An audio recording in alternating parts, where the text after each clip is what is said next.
Hey, what's up? In this video, we're gonna go over 5 dirty lies you've been told about music theory.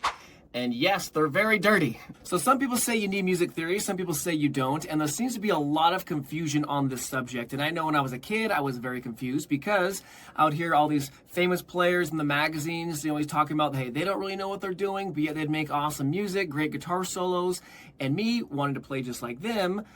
I didn't know what I was doing, so I didn't want to learn music theory.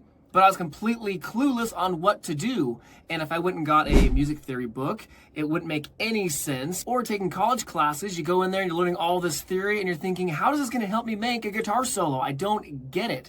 So there's a lot of confusion on this. So I'm gonna try to break this down into 5 simple points to give us some clarity on this subject, okay? So without further ado, let's jump into the first one. So the first dirty lie is you don't need it. People who say you don't need music theory, that's basically like saying, hey, you can become an awesome guitar player and you don't have to know what you're doing. Isn't that not the dumbest thing you've ever heard? There will always be people who will gladly sign up for whatever nonsense these people are selling when they're like, yeah, you don't need to know what you're doing, but you can become awesome. Again, it's absolutely ridiculous. Yes, if you want to become a good guitar player, you need to know what you're doing. And yes, all the pros, they know what they're doing. Obviously, they wouldn't be able to play the music they play and write great music if they didn't know what they're doing, right? So that is the first dirty lie. Yes, you need to know what you're doing, but there is some crossover where, and this is why people believe it, I guess, it's because there's certain things that you don't necessarily need. For example, if you're wanting to improvise guitar solos, obviously you need to know the scale degrees, the notes, how scales work, how chord progressions flow, all of that, but you don't need to know how to read standard notation. So there's some things like that where, yes, you need to know these things, you don't need to know that, but what happens is when people have this point of view is they throw the baby out with the bathwater and think, oh, I don't need to learn anything, I just need to do it, I guess. Second dirty lie is music theory is hard. It's not hard, it's just the problem is you're skipping steps. So for example, you would never teach calculus to a kindergartner.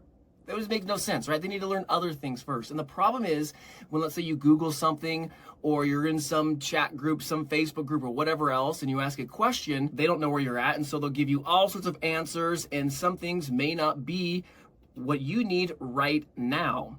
And then, of course, you get confused. So when someone's a good teacher, obviously they know where you're at in your guitar playing or your musicianship, and they will purposely withhold information so they don't confuse you. It's no different if you're in first grade and you ask a question and the teacher willfully does not teach you about calculus or all these things. It's just going to confuse you because you're not ready for it yet. So it's not that it's hard. Music theory is actually, in like tonal harmony, it's quite simple. There's just a lot of pieces to understand, and when you skip steps, that's when you get confused. Again, no different than if you're a first grader and you show up to 7th grade and you're like, I don't get this, what's going on, is it so hard? Well, you need to go like through the ranks and learn level 1 music theory type stuff, level 2, level 3. It needs to be relevant because that's what brings up the next one. The dirty lie number 3 is it's boring. Music theory isn't boring. If you're playing guitar, obviously you like music. The problem is you're learning things out of order. So you're learning about music theory concepts that you're not even ready for, you don't know how to use. So if you like guitar, obviously you like music. I would hope so, right? And I've often joked with my own students that I attract all the guitar nerds of the world because all my students, they really like music theory. Why? I don't teach them difficult, higher level music theory when they're just starting and they just want to play some damn songs or something, okay? You need to learn music theory ground level with where you're at, and the secret is a little bit of theory, lots of practice. This way, when you learn new things, you know how to use them, it's fun, and you understanding how music works, how it flows. As you progress and get better and better, sure, you learn some guitar solos, then maybe later you learn, hey, this is how scales work. Oh, this is how this scale was used to make a solo or whatever else, okay? And the fourth dirty lie about music theory is it takes away creativity. Music theory is basically like grammar for the language of music. So if you're like wanting to make up your own random ass words or something in the language of English, people would look at you and be like, bro, what are you even saying? You sound like a moron. So that's all it is. It's about the grammar, about how music works. And if you're writing some music and you get stuck, if you understand the theory, you can be like, okay, I can do this, this, this. You have options to help guide your creativity. Yes, it will help you be more creative. I don't know, this is a total myth when people say, oh, it takes away creativity. No, it doesn't. And the fifth and final dirty lie you've been taught about music theory is the pros don't do it. They don't know it. They just have this natural talent.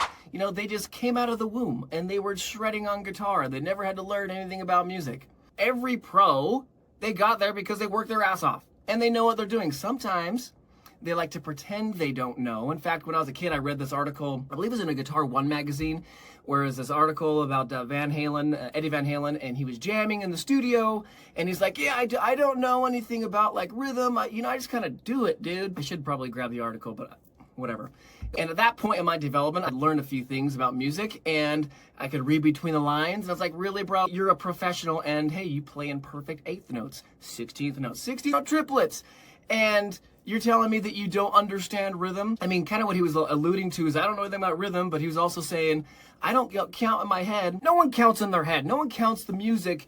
They don't count the rhythm in their head when they're playing music. The only people that do that are the people who struggle to play guitar, okay? You don't think about 1 and 2 and 3 and 4 and when you're playing music. So he was talking about that, but also alluding to the fact that, hey, I don't know anything about music theory and rhythm. Yes, you do, obviously. I mean, come on, Eddie Van Halen, one of the best guitar players of all time. Obviously, he knows how music works, rhythm, everything in between, okay? There's my 5 dirty lies about music theory, and you may agree with them, maybe not. Let me know in the comments below, and I hope this helped you learn a little bit more about some of the nonsense that goes on online. You hear people talking about music theory, and you can start to decode that maybe what they're saying is total BS. All right, cool. Hope to see you in another video.